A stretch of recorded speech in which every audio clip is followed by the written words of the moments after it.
Semangat pagi sobat. Kali ini saya akan mengajak sobat kemis ya untuk mengupas tuntas soal asam basa. Dimana kimia asam basa ini merupakan kimia kelas 11 semester 4 kurikulum 2013. Dalam soal ini ada sekitar 30 soal ya yang akan saya ajak sobat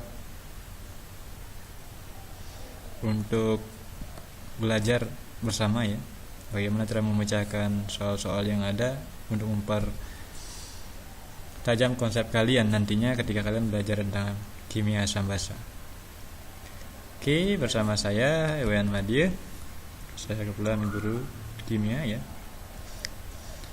Mudah-mudahan video ini bisa memberikan manfaat buat sobat kemis ya.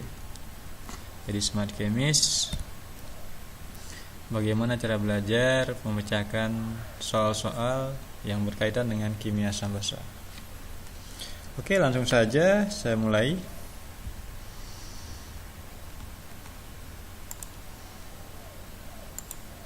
Ya, soal pertama.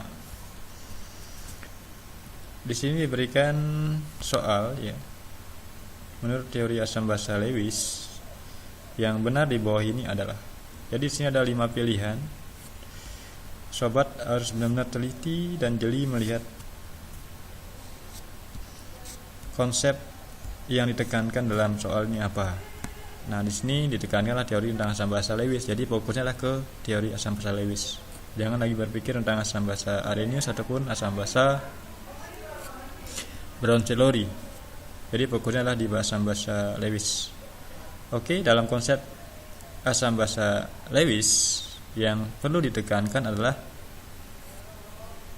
adanya keterlibatan elektron. Itu harus diingat. Oke, dari pilihan yang ada ya, yang A, asam adalah donor proton. Nah, kalau kita lihat, jadi menurut teori Lewis lagi ya, asam basa Lewis ini, asam itu merupakan spesies penerima atau aseptor pasangan elektron. Jadi Lewis itu berhubungan dengan elektron.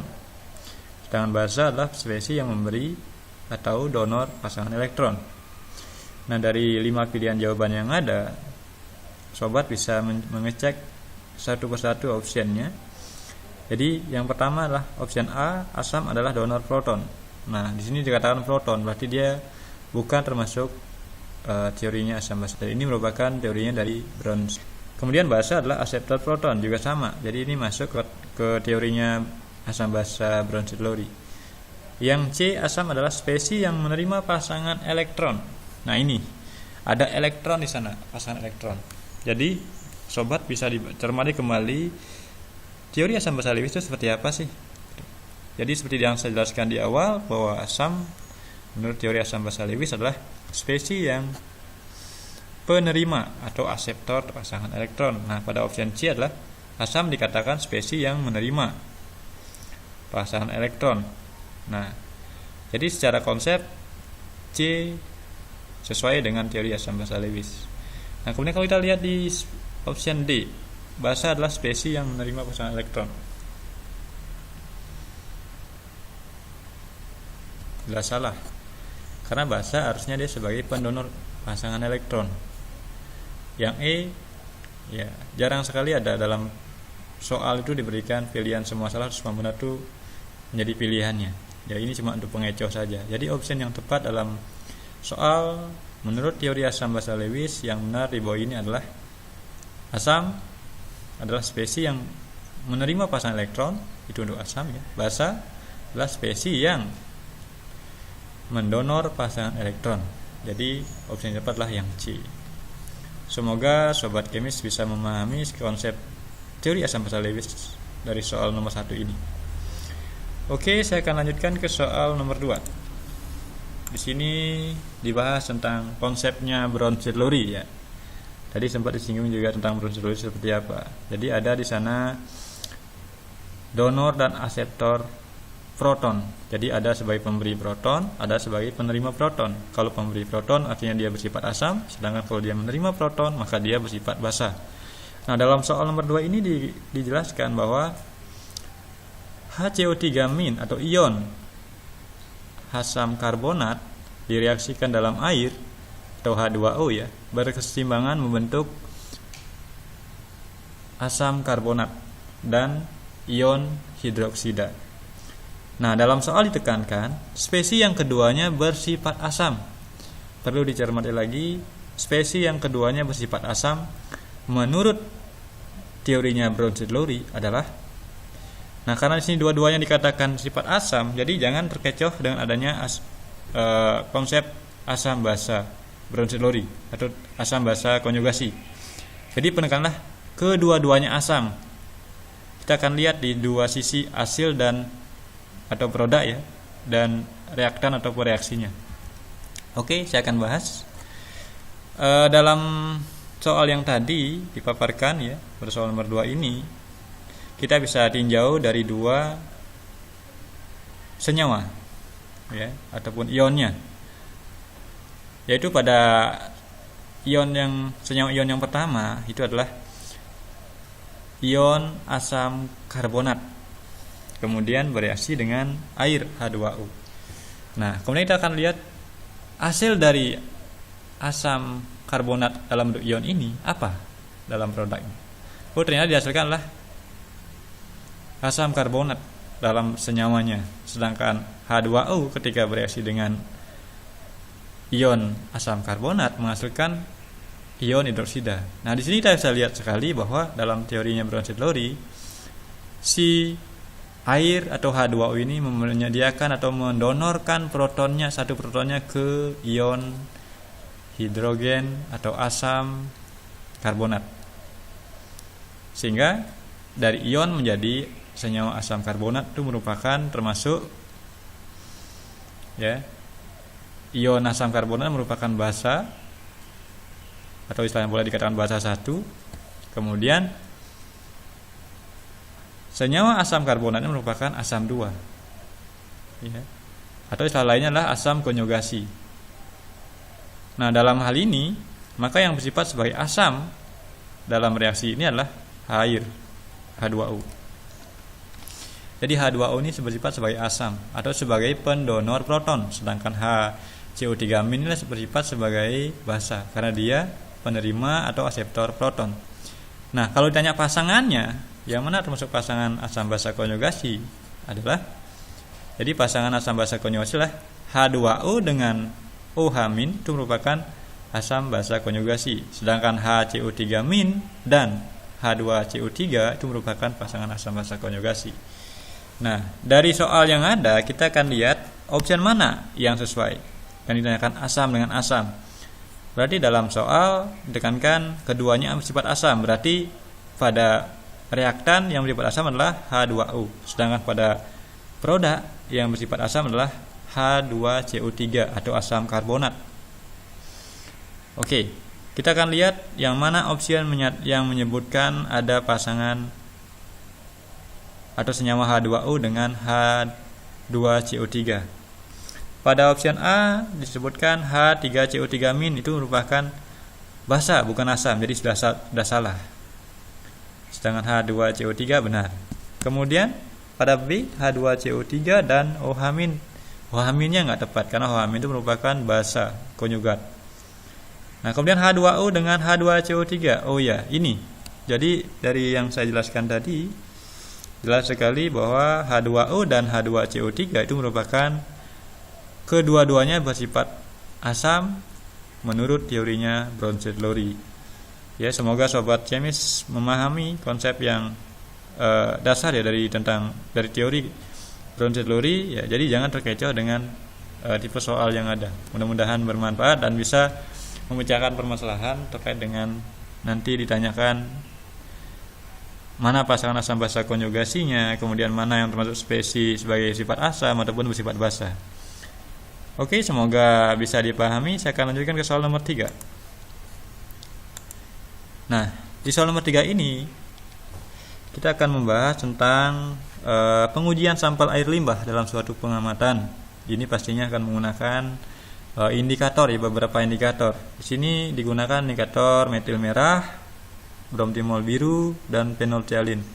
Jadi kalau kita ingin memecahkan permasalahan tipe soal seperti ini, jadi sobat semis itu harus benar-benar jeli dan teliti dalam menganalisis soal. Karena ini merupakan soal analisis, jadi perlu kecermatan yang sangat tinggi. Yang pertama kita lihat dulu dari indikatornya. Kita lihat indikator metil merah itu ada trayek pada pH rentangan 4,2 sampai 6,3, yang mana perubahan warnanya dari merah menjadi kuning. Kemudian indikator bromtimol biru atau BB istilahnya itu trayek pH-nya berkisar antara 6,0 sampai 7,6. Itu rentangan warnanya ya dari kuning menjadi biru. Berikutnya indikator phenolphthalein atau PP ya, itu trayek pH-nya ya sifat asam ya, 8,3 sampai 10. Kemudian perubahan warna yang terjadilah dari tidak berwarna menjadi merah. Nah, mengacu pada sampel, di sini diberikan dua sampel A dan B. Mana pada sampel A, nah digunakan uji metil merah, ternyata dia berwarna kuning. Artinya apa? Ketika dia berwarna kuning sampel A ini menunjukkan bahwa indikator pada metil merah itu ya terlihat sekali ini ya. Jadi pada metil merah ini karena dia menunjuk pada pH 6,3. Jadi di atas 6,3. 6,3. Kemudian pada bromtimol biru ya, ternyata sampel A itu berwarna biru. Jadi kalau dilihat dari interval perubahan warna dan trayek pH, maka sampel A itu cenderung ya pH-nya di atas 7,6, berarti semakin ke kanan, jadi akan cenderung bersifat basah. Kemudian dengan menggunakan indikator PP atau phenolphthalein, ternyata sampel A menunjukkan tidak berwarna. Nah, dalam uji ini kita bisa lihat bahwa untuk tidak berwarna itu merupakan pH-nya ada di 8,3, berarti ini di bawah 8,3. Oke, untuk sampel A kita bisa lihat tadi pertama di atas 6,3. Kemudian pada indikator BB menjadi 7,6 ke atas. Kemudian pada indikator PP trayek pH-nya menunjukkan di bawah 8,3. Nah, sehingga dapat disimpulkan bahwa zat A ya dengan menggunakan indikator PP itu tidak berwarna ya. Jadi pH-nya kurang dari 8,3, sifat basah. Sorry, ada kesalahan. Sehingga kita akan gunakan indikator pembanding pada bromtimol biru ya, yang berwarna biru. Itu intervalnya 7,6 sampai 8,3. Sehingga dengan melihat indikator pH 7,6 sampai 8,3 itu menunjukkan bahwa dia bersifat basah. Sehingga sampel A dapat disimpulkan bersifat basah. Nah, kemudian pada sampel B kita bisa lihat indikator metil merah itu ternyata berwarna kuning sama dengan yang A. Berarti dia pH-nya ada di atas lebih dari 6,3. Kemudian pada indikator dengan bromtimol biru atau BTB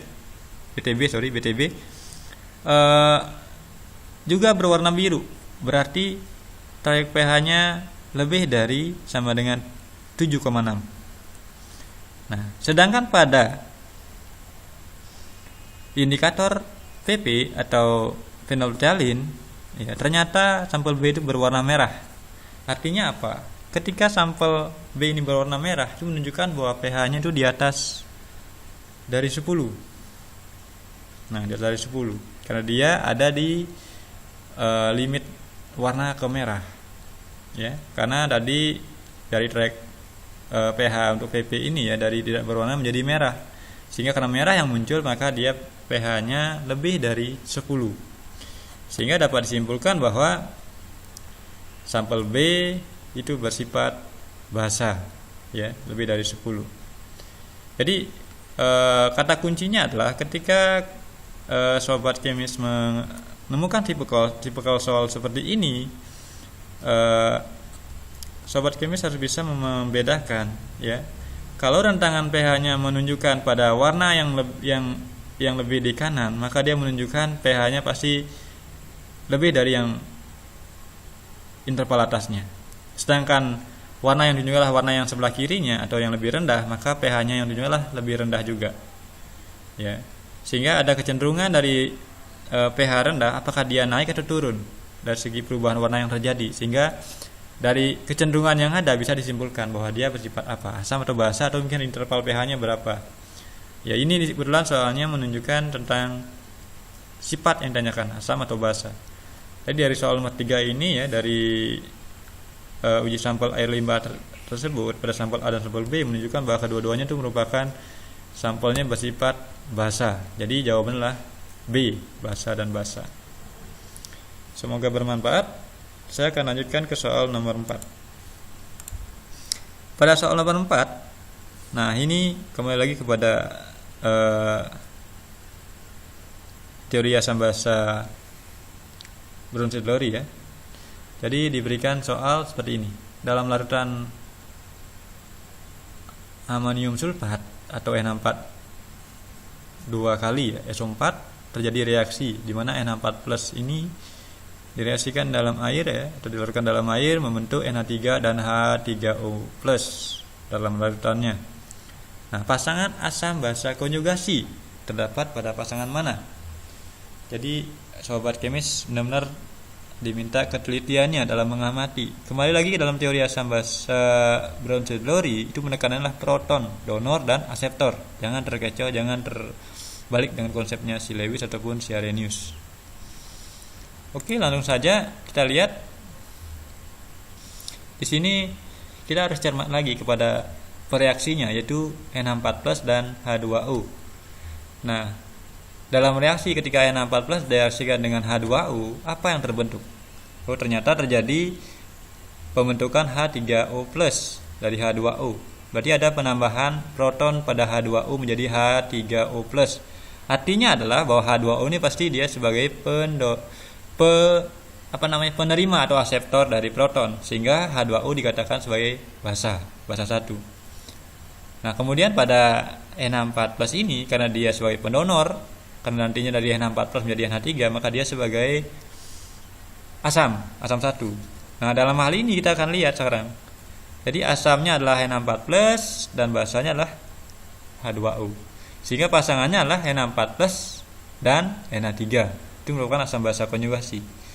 Ya, kita lihat yang mana menunjukkan NH4+ dan NH3 atau H2O dan H3O+. Dari option A, B, C, D, E ini ada NH4+, ya, yang E. Jadi pada option E ini jelas sekali ditunjukkan bahwa ada NH4+ dan NH3. Jadi ini asamnya adalah NH4+, sedangkan basa konjugasinya adalah NH3. Jadi sangat gampang sekali sebenarnya kalau sobat kemis benar-benar sudah memahami konsep dasarnya dari teori Brown-Sedlorey. Berikutnya soal nomor 5. Ini soalnya gampang sebenarnya, ya. Jadi untuk mengetahui sifat asam atau basa dan melalui kertas lakmus merah ataupun biru. Nah, dari soal disebutkan pernyataan yang benar berikut ini tentang perubahan warna kertas lakmus merah dan lakmus biru adalah, nah, ketika merah menjadi merah itu dikatakan asam, merah menjadi biru dikatakan asam, biru merah dikatakan basa, kemudian biru dikatakan asam, merah kuning dikatakan garam. Nah, sobat kemisar benar harus paham dulu, lakmus merah itulah indikator untuk asam, sedangkan lakmus biru untuk indikator basa. Ketika warna merah pada lakmus merah tetap warna merah, maka dia pasti bersifat asam. Nah, ketika biru menjadi merah sama juga, ya. Ketika warna biru dan dimasukkan dengan lakmus merah jadi warna merah, maka dia juga bersifat asam. Sehingga jawaban yang tepat adalah yang A.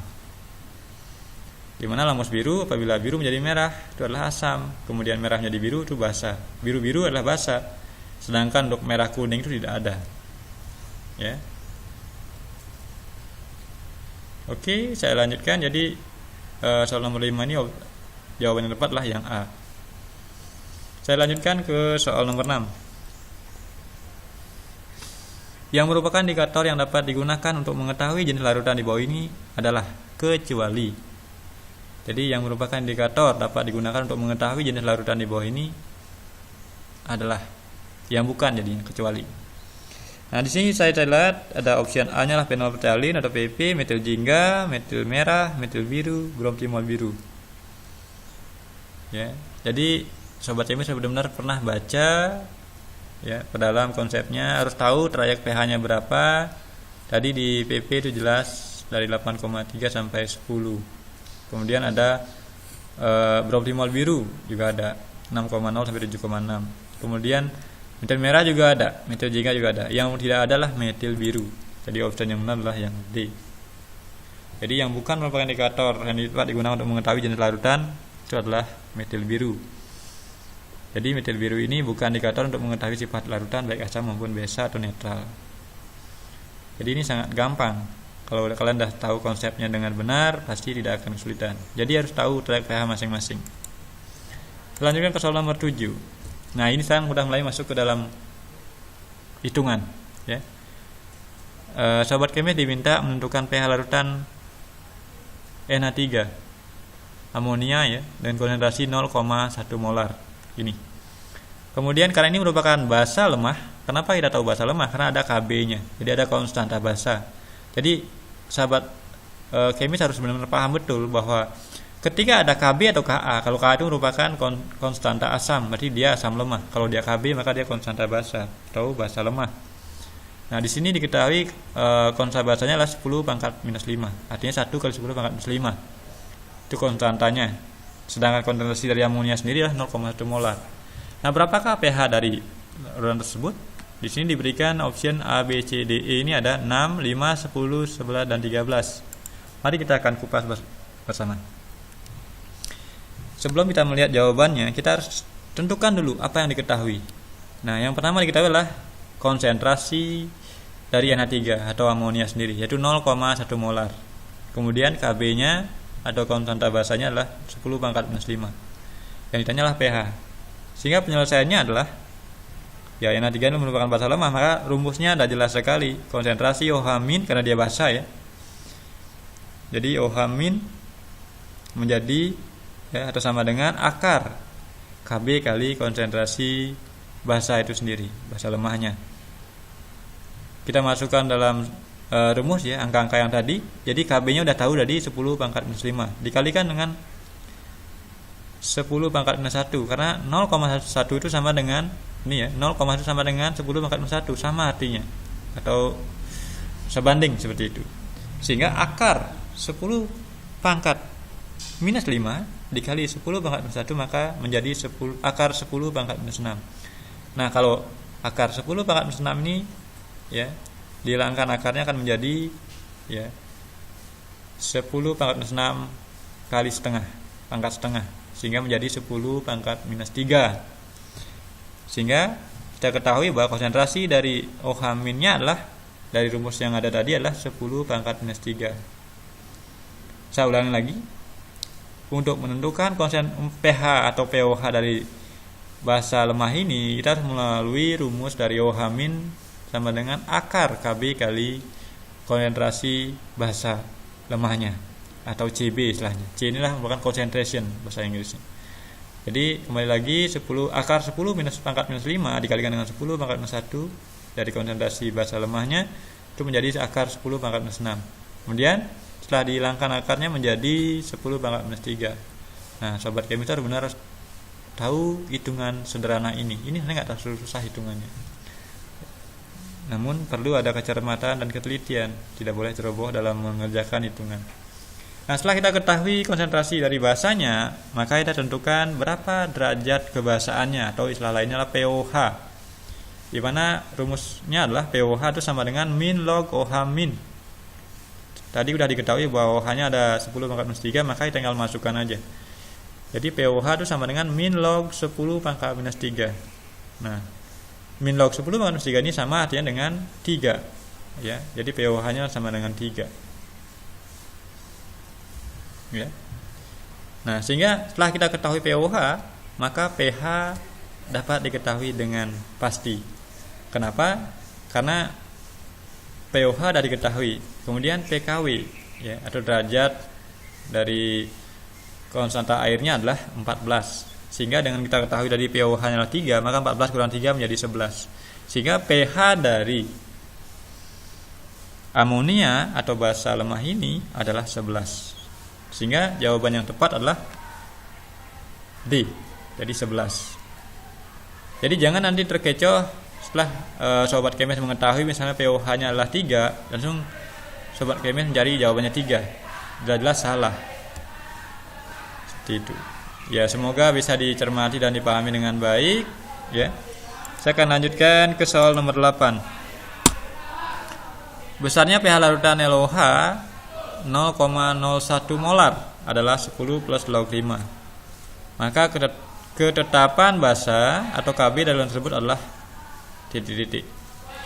Dari soal dapat kita ketahui bahwa di sini diketahui pH. Ini larutan basa loh.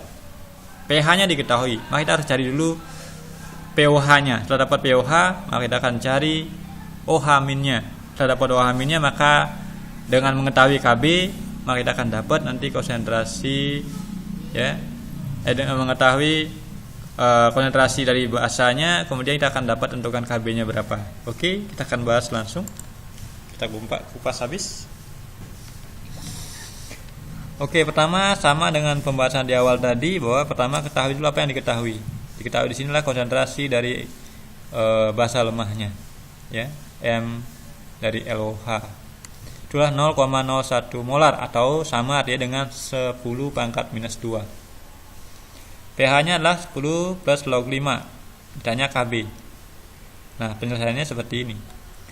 Tadi diketahui pH, ya, pH-nya 10 plus log 5. Maka pOH pun bisa dicari.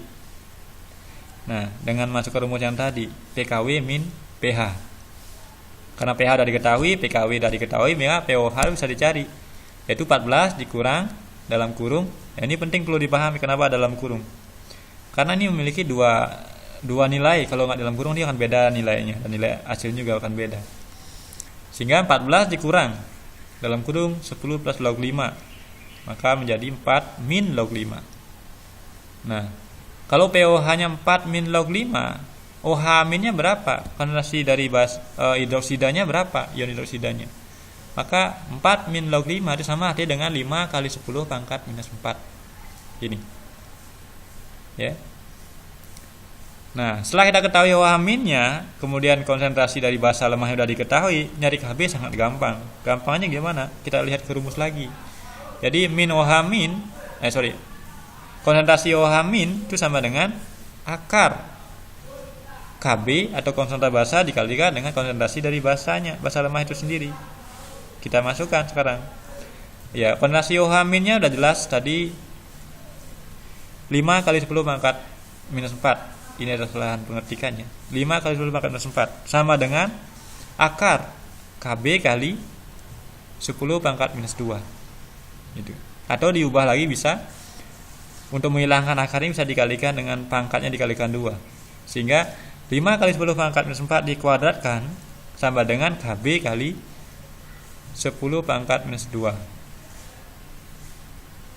Sehingga itu kan menjadi KB sama dengan 25 kali 10 pangkat minus 8 dibagi dengan 10 pangkat minus 2. Sehingga KB-nya akan menjadi 25 kali 10 pangkat minus 3.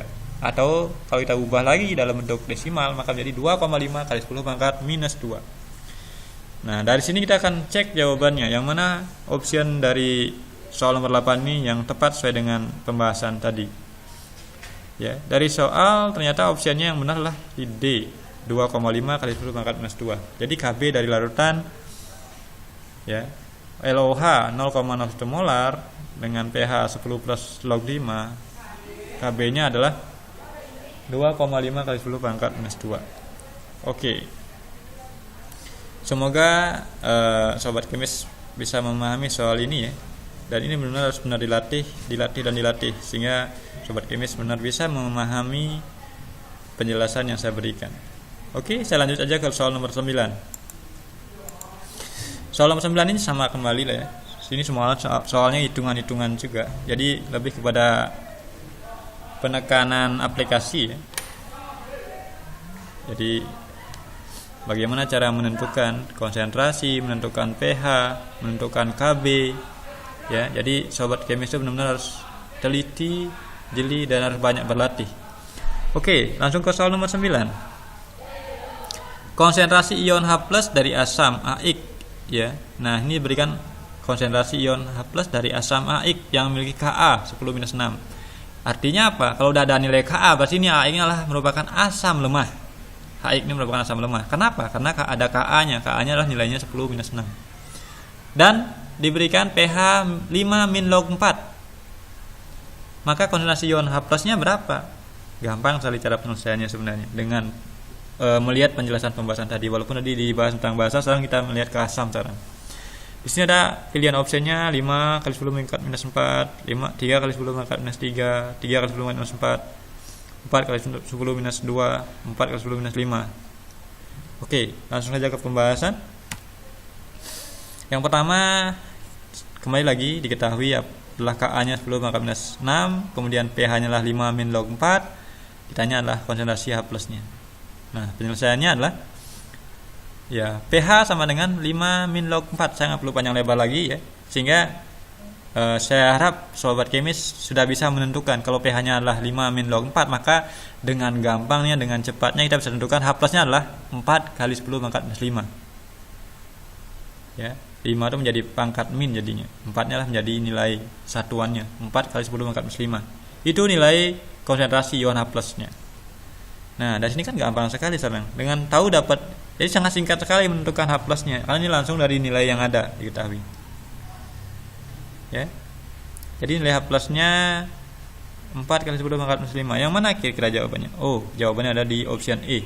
Ini. Jadi nggak usah panjang lebar atau ruwet memikirkan kalau soal seperti ini. Karena H+ yang ditanyakan sangat gampang, langsung aja tentukan. Dari pH dapat nilai H+. Oke, semoga bisa dimengerti dan silakan nanti berlatih dengan tipe-tipe soal yang berbeda. Saya lanjutkan soal nomor 10. Nah, sekarang kita akan masuk lagi ke derajat keasaman. Ya, ini kembali lagi pada asam lemah karena ada Ka. Ka-nya adalah 10⁻⁵ dengan konsentrasi 0,6 molar. Berapakah derajat keasaman atau pH-nya? Ya, sangat gampang juga. Sahabat kemis bisa cek ya. Sama diketahui lah konsentrasi dari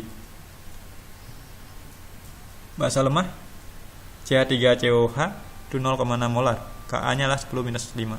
pH-nya pertama ya, yang harus terbiasa dilakukan adalah setelah mengetahui ada konsentrasi dari basa lemahnya, asam lemahnya, kemudian ada nilai Ka-nya atau konstanta asamnya.